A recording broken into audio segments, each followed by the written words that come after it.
Taking a bit of a break from cleaning.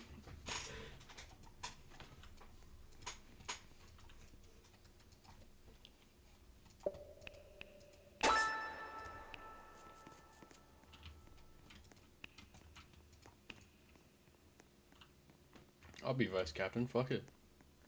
Alright, so...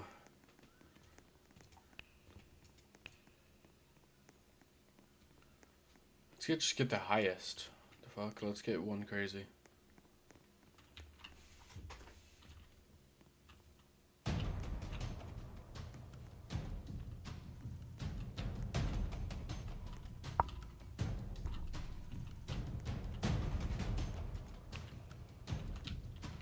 Hello, Bobby. I'm taking a bit of a break from doing what I was doing before.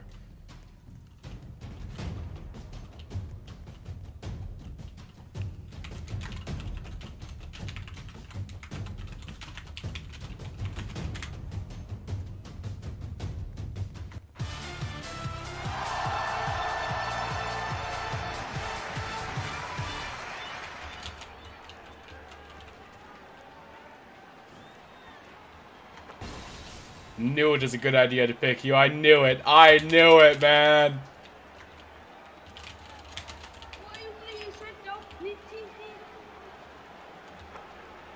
Oh my god, y'all getting cooked immediately. There's no way.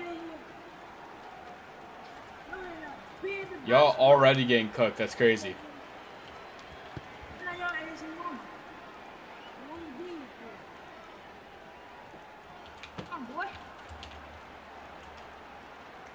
Nah, you're open. You're open. Oh, that not in. That not in.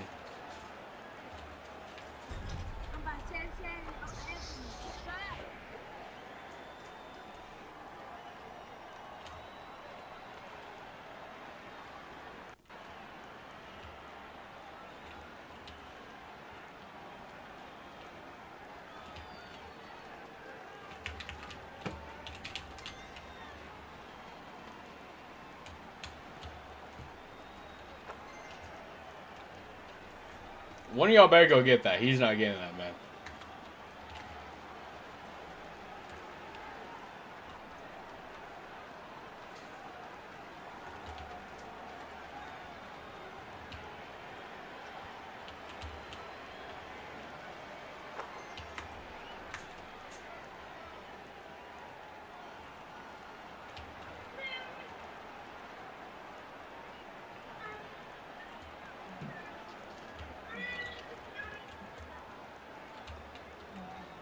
Nah, you got that. You got that.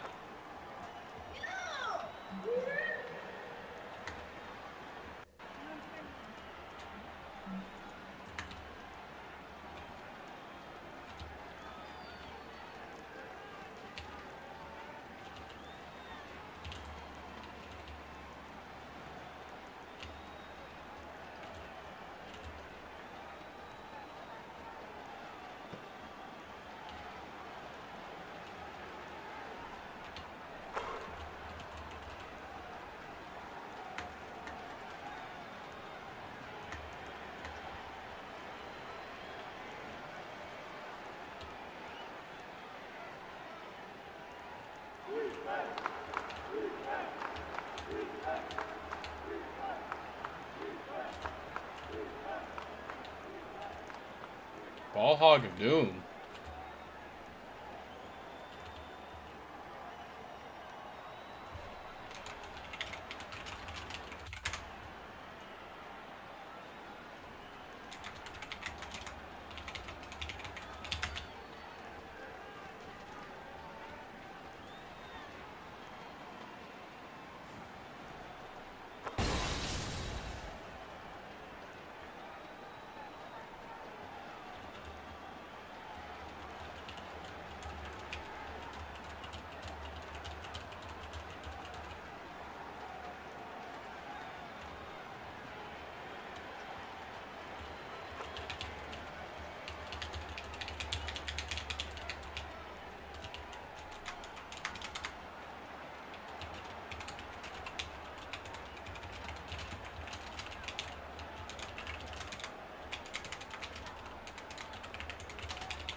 My team doesn't want to do that, man. That's sad. That's sad.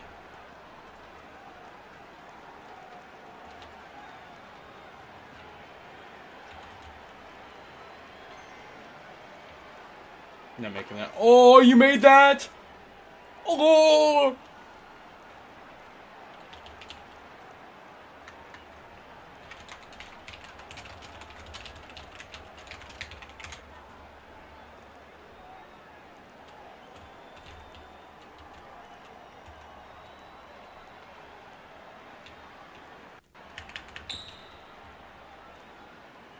Y'all can guard him. Y'all can guard him, right? Y'all can guard him.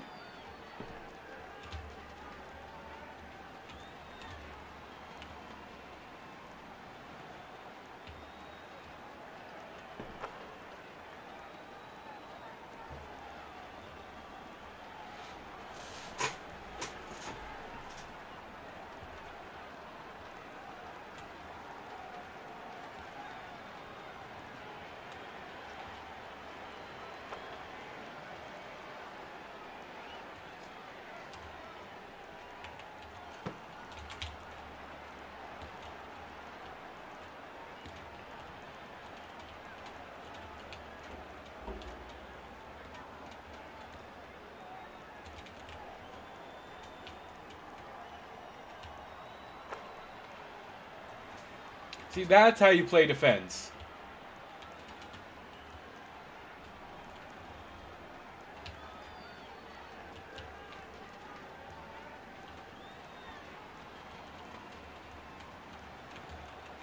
How's that wide open?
This might be like a good team up.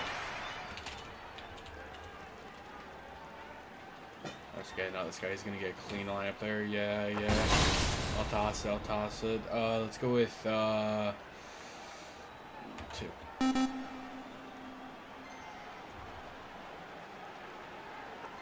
Confidence of Doom.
You're free, you're free, you're free.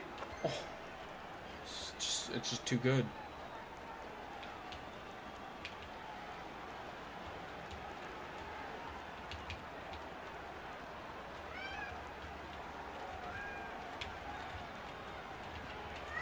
Covered? No.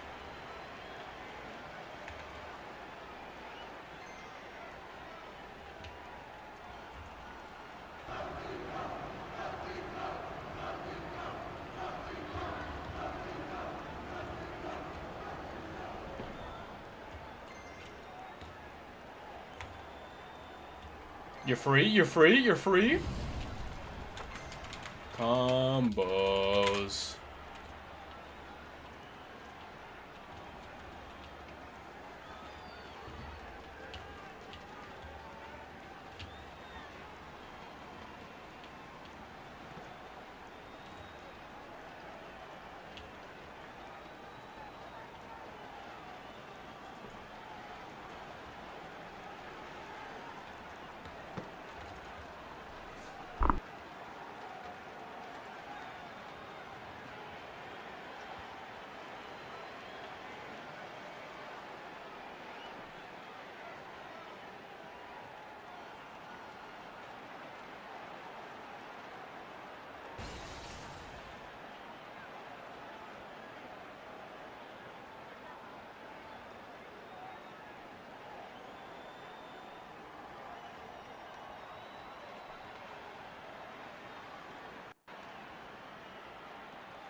What world is that wide open?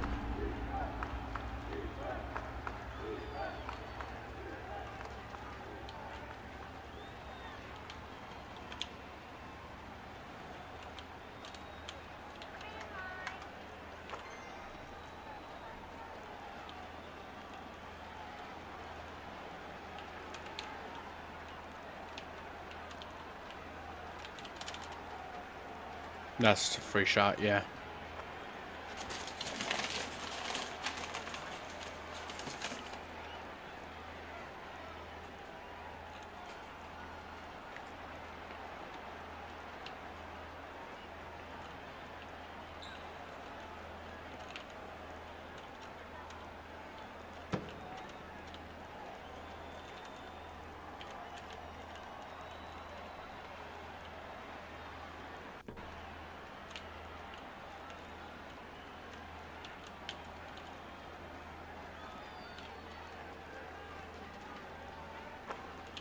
Oh!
Two v4.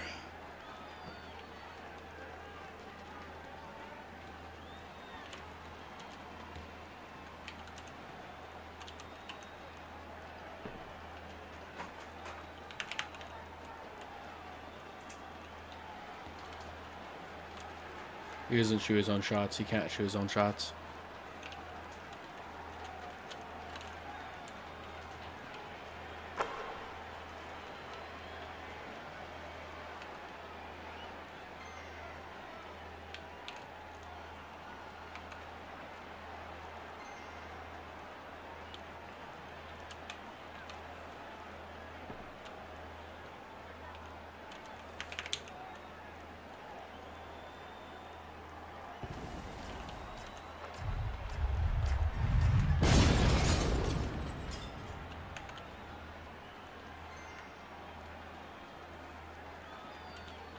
Pass it here. Pass it here. I can get past.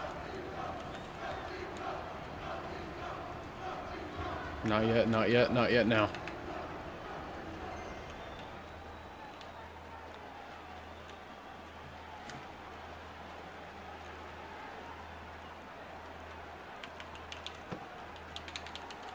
What?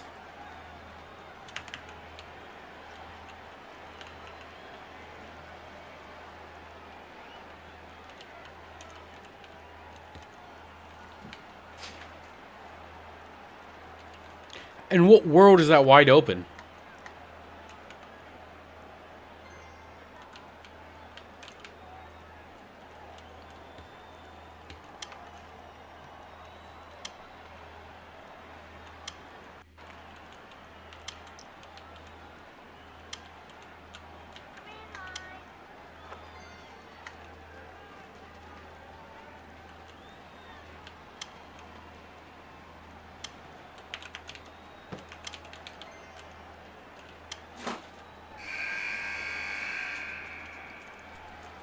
We don't even have possession.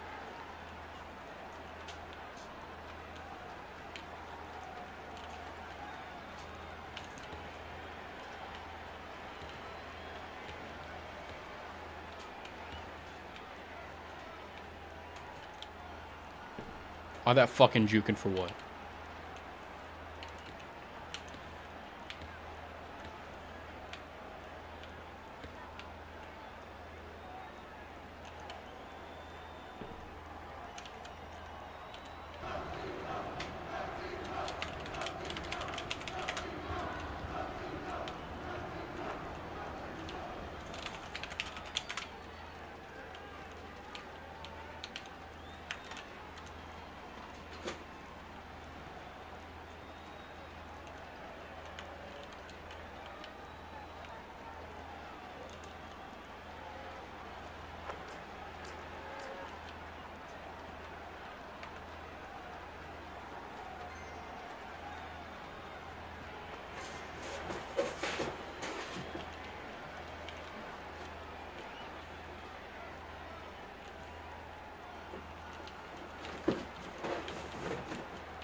Pass the ball, you peon.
Teammate needs to stop pushing me out of the way.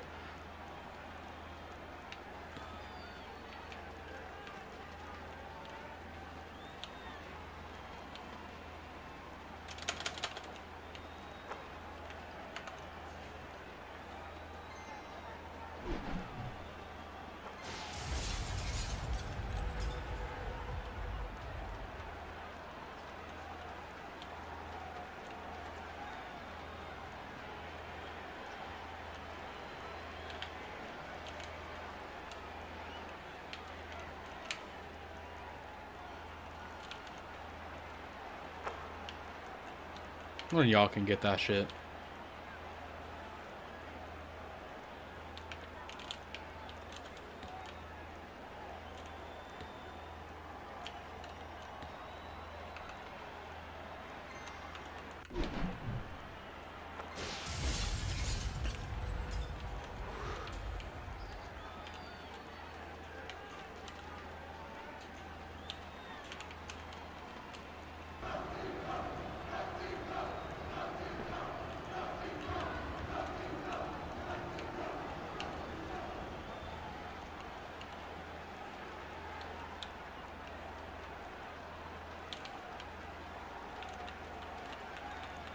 Pass to one of us.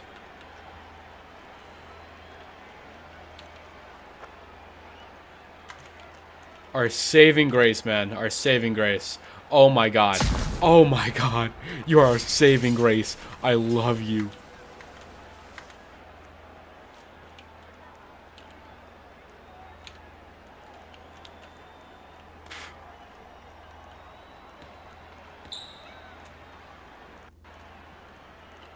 And what world is that wide open?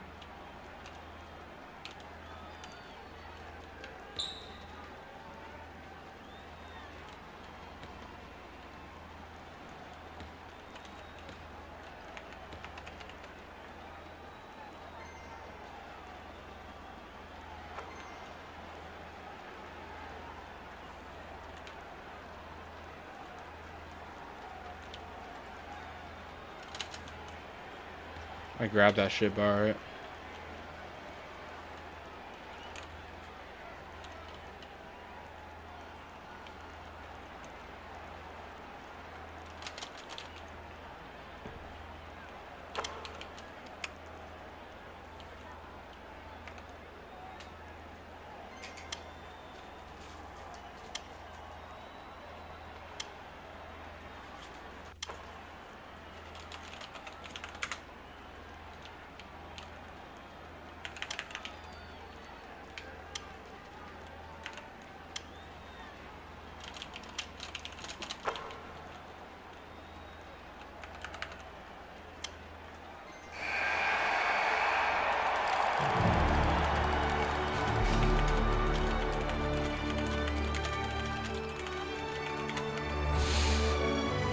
Alright, it's time to watch a little bit of my show. Did not mean to open that up. Preparation for a war to bring down the entire nation of Japan. Kurusu and the HQ can do nothing to cut Number 9's line, so he continues speaking to the whole city to scare everyone. Number 9 reminds everyone of the tragedy caused by the cataclysm of Kaiju Number 6, which serves as evidence of humanity's natural weakness against giant identified class Kaiju. He states that he plans to absorb Mina to incorporate her shooting skills into the next batch of giant Kaiju, similar to Kaiju Number 6. Hikaru, Narumi, Hashina, and Kafka continue fighting the third wave while Number 9 releases his limbs with large mouths to start the absorption process on Mina, stating that humanity will have no hope of winning against the Kaiju once he steals Mina Ashiro from them. A loud and intense scream of Mina's name comes from Kafka's mouth as he continues fighting and crushing the third wave Kaiju blocking his path to Mina. But he sees more enemies targeting the underground shelters again, making him furious because he still can't reach Number 9 where Mina is, as he needs to kill more enemies. Najizaka shouts at Kafka and gives him a direct order to head straight to Tachikawa to back up Mina against Number 9. But instead of following the order immediately, Kafka makes excuses and asks for a few moments to try to help all his comrades and the citizens in his area. Kafka is deeply conflicted, wanting to go to Mina but unable to leave his comrades risking their lives to save the citizens. Meanwhile, Number 9 continues to show everyone his livestream of absorbing Mina's body. Kurusu knows that witnessing Mina's death will collapse the morale of the entire defense force and throw Tokyo into mass panic. Kafka remains in the same area, still fighting the third wave Kaiju, his mind deeply conflicted about his priorities. While fighting, Kafka suddenly hears Number 9 on the live stream, saying that humans are so predictable. He knows that people like Kafka are the type who can't let go of things, making it easier for them to lose what's most important to them.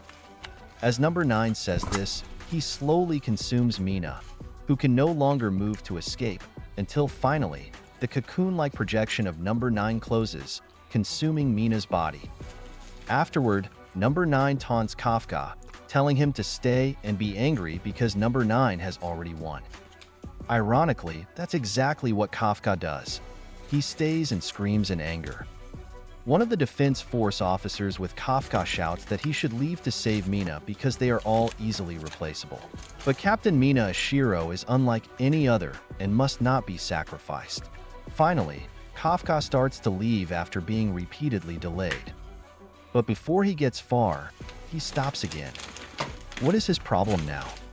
He suddenly stops because he senses the presence of an approaching kaiju. And it's not just an ordinary kaiju. Its presence is so intense that Kafka's body trembles. Kafka seems to forget his priorities and wonders where the powerful kaiju presence he feels is coming from.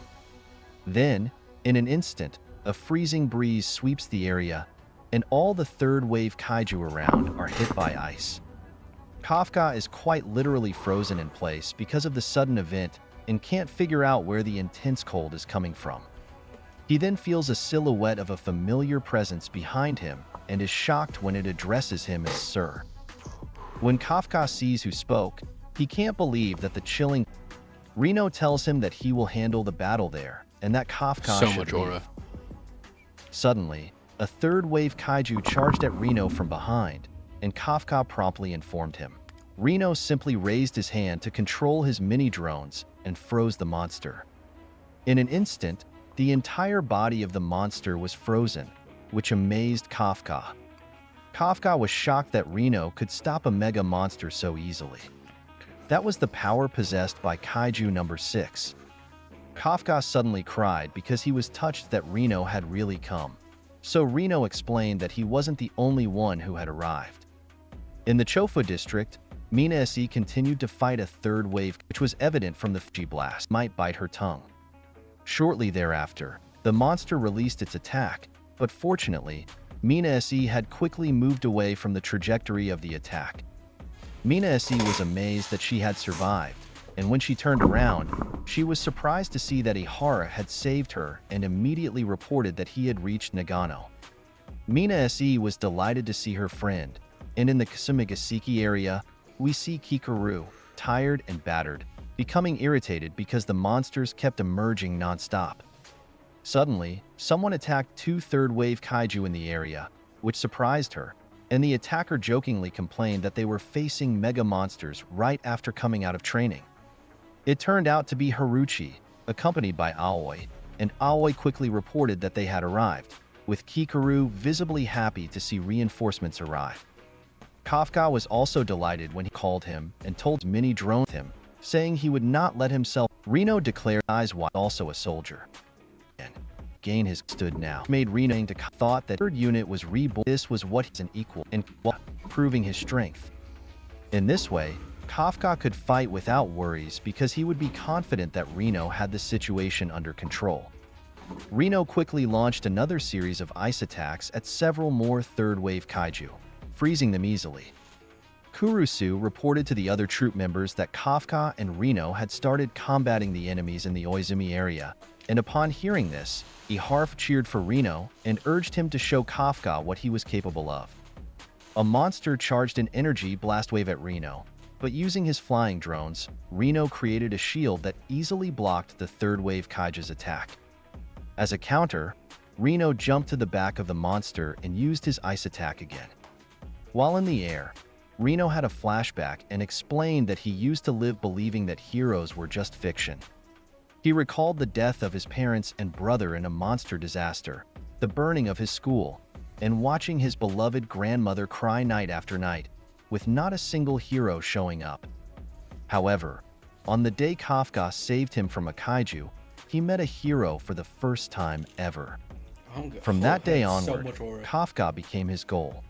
He pointed that Kafka had repeatedly saved his life over and over again, so now it was Reno's turn to save Kafka's life. When a third wave kaiju suddenly appeared behind Kafka, Reno quickly intervened, preventing it from attacking with his ice powers. He thought to himself that he would never let Kafka fight alone again, and he would personally remove all obstacles in Kafka's path to ensure progress. Using a throttle punch, Kafka easily destroyed the monster behind him, and Reno continued to freeze all the third-wave kaiju within his vision. Before these monsters could act, Reno quickly restrained them, and Kurusu was amazed at what Reno could do. That was the power of the King of Monsters, Kaiju number 6, and we might as well say that it was Reno. Soon, only one third-wave kaiju remained, so Reno prepared to take it down, but unexpectedly, another monster appeared above him, and Kurusu immediately alerted him. However, the monster's attack hit Reno solidly, destroying the building he was standing on.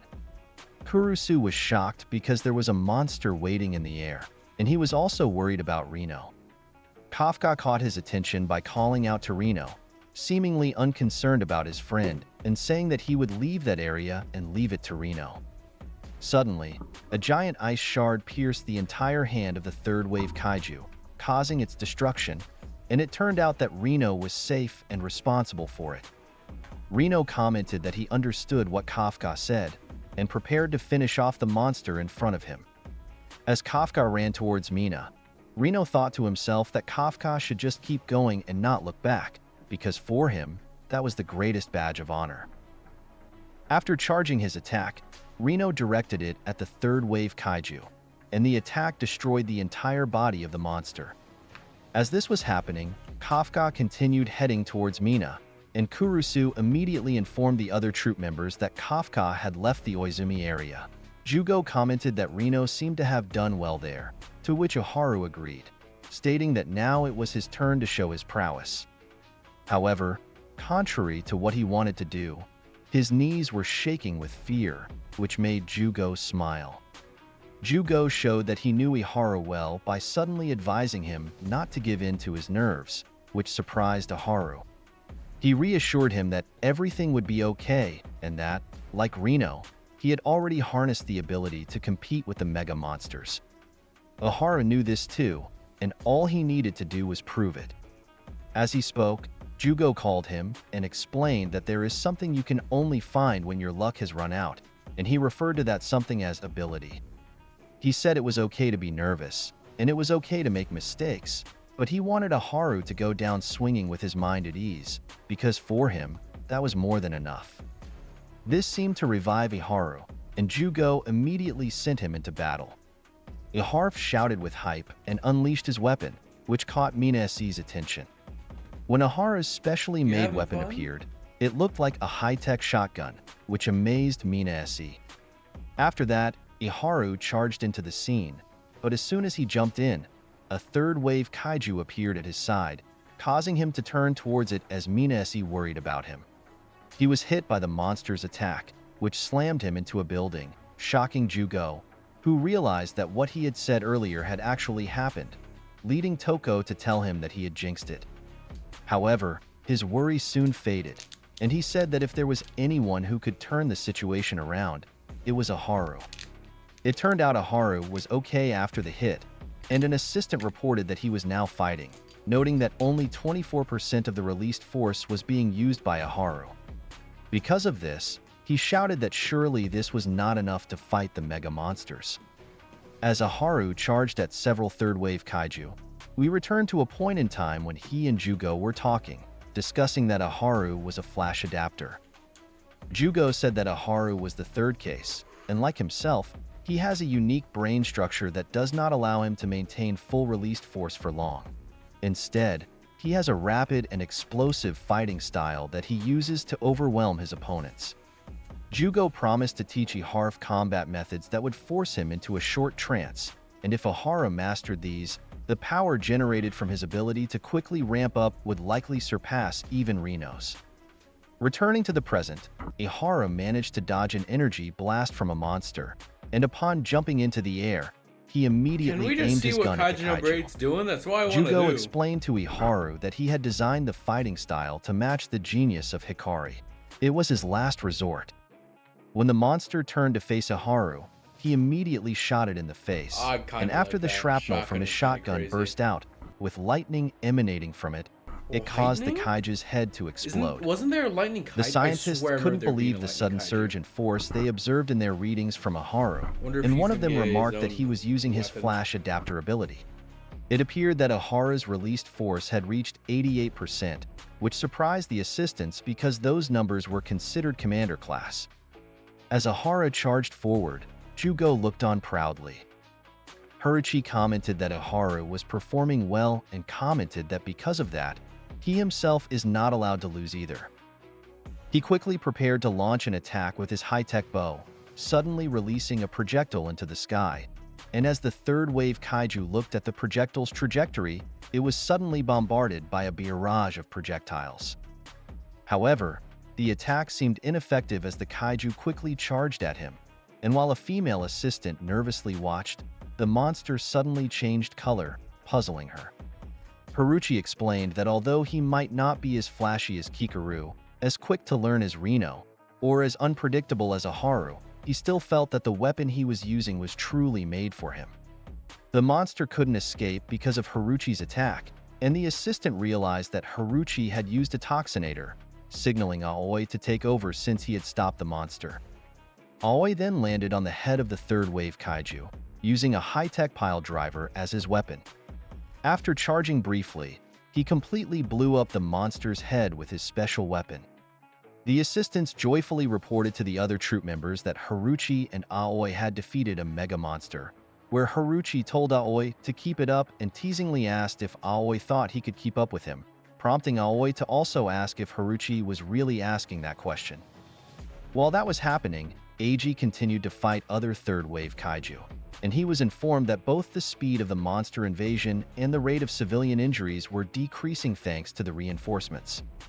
He was glad that this was what the next generation of the third unit could achieve, and said that while it wasn't bad, their force was still neither large nor powerful enough. He pointed out that once the next generation became exhausted, there would be another major invasion. Suddenly, Narumi spoke up and identified the culprit as number 9, which surprised Eiji and prompted him to ask questions. Narumi explained that defeating 9 would end it all. Narumi observed the third wave kaiju in his vicinity and noticed that these monsters lacked brains. He saw that they were receiving signals from outside using some kind of receiver, and it seemed like the troop members were merely killing machines commanded by number 9. While the other reinforcements were still holding up, Narumi felt he could defeat 9 and end it all by cutting off its commands. Eiji then asked what would happen if Narumi couldn't do it, to which Narumi replied that if that happened, as 9 had said, Tokyo would fall. The scene shifted to show 9 placing Mina in a pod to be consumed. Narumi added that all the rookies were struggling to get past those monsters, so he wouldn't allow them to be consumed alive. It also showed Mina's condition inside 9's pod as she was slowly absorbed by the monster. Suddenly, we are transported into Mina's mind, where she finds herself in a dark place resembling a swamp, and we see her as a child. Mina wonders what is happening and where she is. As she walks, she asks if there is anyone else there. Suddenly, her head starts to hurt, and she feels like she is forgetting something very important. Something sticks to her foot, and upon looking down, she sees it's a dead body of a troop member, which startles her. When she turns around, she sees that the area around her is filled with the corpses of troop members, and fear is evident on her face. She screams that this cannot be and asks what is happening. Someone calls her name from behind, and when she turns, it appears to be young Kafka, which makes her happy. Kafka tells her that everything will be okay, so they should move on, and there are no corpses on the path he points out. Miko is also on that path. Mina tries to reason out what they should do, but Kafka quickly interrupts her and tells her not to think about the corpses because it would only hurt her more. Mina says she feels like she is forgetting something very important. Kafka assures her it's okay and that she will feel lighter if she forgets everything. He tells her to just come with him and everything will be okay. Kafka extends his hand, but just as Mina reaches for it, someone stops her, and she thinks it's Miko. However, it turns out to be Bako, and as she stares at this white tiger, Mina remembers him. Suddenly, something binds Mina's hands from the ground, and young Kafka begins to transform, irritated that someone is disturbing them again. In the outside world, it turns out Bako is charging at Nine to save his master, and Nine comments on its loyalty. However, before Bako can get close to Nine, Nine easily repels him with a finger attack, which also causes the severing of Bako's frontal right foot. On Mina's side, Bako has disappeared from beside her, which worries her, and she says she told him to hide. Meanwhile, Bako captures Nine's attention as his severed limb regenerates. Nine commented that it had failed to become a monster, which was unusual. The young Kafka accompanying Mina gradually transformed into Nine, and Nine mentioned that he would like to dissect Bako piece by piece, studying every corner of its body. Mina's concern for her loyal companion was evident as she urged it to leave because it couldn't defeat Nine, but Bako did not obey her and continued to attack Nine. As a result, Nine easily repelled it again using multiple finger attacks that made multiple holes onto its body.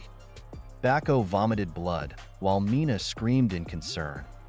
Bako's body slowly regenerated again, and Nine noticed that it regenerated more slowly when it sustained such severe damage. Even though Bako was panting, it kept charging at Nine, and during this, Mina remembered everything. The corpses she saw were her allies whom she had failed to save.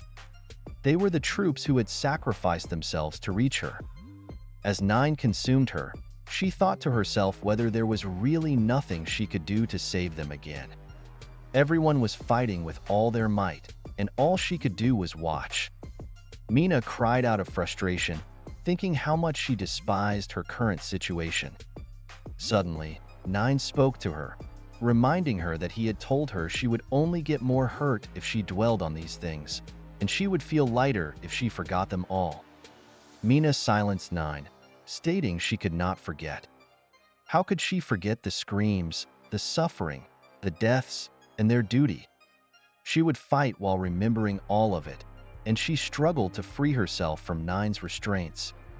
With all her strength, Mina tore off the kaiju stems attached to her, proudly introduced herself to Nine as Mina, the commander of the 3rd Unit of the Defense Force, and using a pistol, she shot the transformed side of young Kafka's face. And Mina immediately tried to find a way out of that place, but Nine captured her attention by mentioning that the same thing had happened to Isao there. He fought to the end just like Mina, but nevertheless, Nine stated that no one could stop him. Not Mina, not Isao, and not even himself. Mina wondered what he meant by this, and suddenly, there was a rustling behind her. When she turned around, she saw a terrifying abomination made up of various kaiju and creatures. Mina's face was indescribable as she pondered what it was, and Nine commented that no one had ever escaped from that place. A giant eye and other such things stared at Mina, while Nine pointed out that not a single person had ever successfully left there. Suddenly, Nine appeared, and as he walked towards Mina, he stated that at no point in time had anyone ever escaped from that place, no matter how strong or who they were, and he showed her some people who had been trapped there like Isao, a samurai who I think might be one of Hashina's ancestors because he has Asian features, and another man who seemed to have been influential in the past. Faces of people Nine had consumed over the years emerged from his body, indicating that Nine had been alive for a long time and had been studying humanity for just as long.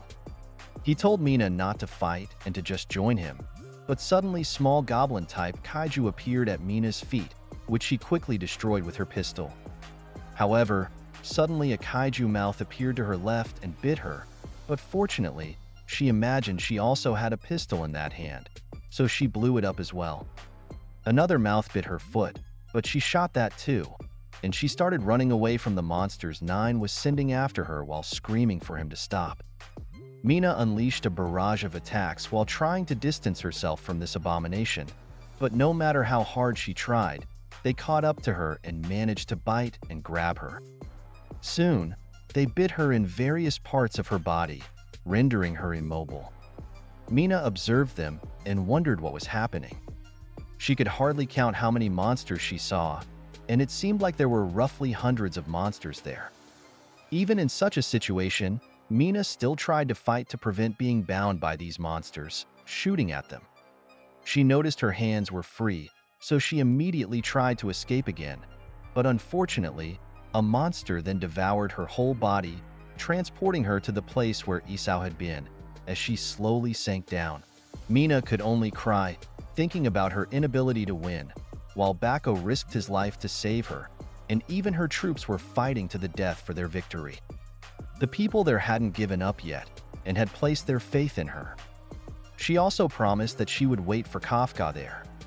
Gradually, Mina sank like Isao had when he was consumed by Nine, losing control over her own body, feeling herself fading away. It seemed like all her efforts in life were in vain, and she explained that when she was beside Kafka, she felt invincible. When they were together, no monster could stand in their way. Tears fell from Mina's eyes as she said she had tried to do it alone and had failed. She called herself a sorry excuse for a vice commander. She called out to Kafka while continuing to sink into Nine's bonds, telling him she was scared, very scared. She didn't want to be alone there. As she sank, when Mina opened her eyes, she saw young Kafka in front of her, which made her wonder if it was just Nine again. Young Kafka spoke and reassured her that everything would be okay. Young Kafka turned to her, and she saw the familiar expression Kafka always made when saying everything was okay, so she realized it wasn't Nine. Young Kafka smiled, saying he was right beside Mina, and she saw the future they had promised each other where they would fight side by side against the kaiju. In the outside world, suddenly, blood splattered on Nine's face, and it turned out that his entire arm holding Mina had been severed. It also showed Bako severely injured and beaten, drawing attention to what had happened. Nine commented that the person who had come there was responsible for this, wondering how he had managed to get there. It turned out that Kafka had arrived, and he immediately managed to rescue Mina from Nine's grasp. Nine scratched his face while staring at Kafka, and inside the shelters for civilians, people saw Kafka transformed into his Kaiju number 8 form. The civilians panicked when they saw this because there was a new monster, and Nine had not yet been defeated, which made them think it was truly the end of their lives. Suddenly, a child joyfully shouted that he recognized the monster, causing people to turn their heads. It turned out that this child was the little girl whom Kafka and Reno had saved at the beginning of the story, and she explained to the people that the monster, whom she called Gramps, had come in his monster form to save them. Another crying child wondered if she knew the monster, so she explained that when her mother was attacked by a monster, Kafka beat it and saved them. Thus, the girl was sure that her hero would defeat number 9 in that battle. The people stared at her, and a man there had a realization. He explained that he had seen that monster on the news before, which caused a chain reaction among the other people there, and they commented that the appearance of another kaiju there looked familiar. One even noticed that he had seen the mouth of that monster, so soon, they realized that the monster they were seeing was Kaiju number 8. Assistants in the control room immediately reported to other troop members that Kafka had arrived in the Tachikawa area, which brought smiles of relief to the entire defense force, especially the 3rd unit. Kafka set Mina down on the side and apologized to her for his delay. Kafka also spoke to Bako, thanking him for his help because Bako was the reason Kafka had caught Nine off guard. Nine pondered that it should have been impossible for Kafka to reach that place, so he tried to check on the 3rd wave kaiju he had sent using the type of receiver that Narumi had mentioned earlier because Kafka would have had to go through powerful monsters that they had no data on how to defeat. Nine then wondered if Kaiju number 6 was responsible for this because he thought no one else could have used the number's weapon made there. Hashina called Kafka and pointed out what Narumi had said about them only having as long as their reinforcements could hold out in the fight, meaning that if they were defeated, the entire area would fall. Therefore, it was Kafka's duty to subjugate Nine before that happened. Kafka understood this and thought that he had reached where he was now because of all the people who had supported him. Kafka prepared to fight and warmed up in front of Nine while the control room informed him that Operator Team 13 would provide support, and they designated the area as a Grade 7 restricted area. They also confirmed that no delayed communication signals were detected within a 1-kilometer radius. After warming up, Kafka looked at Nine seriously and declared that he would win no matter what. Nine tilted his head while looking at him, resembling a curious child. The two stared at each other, and the intensity of the scene was evident on the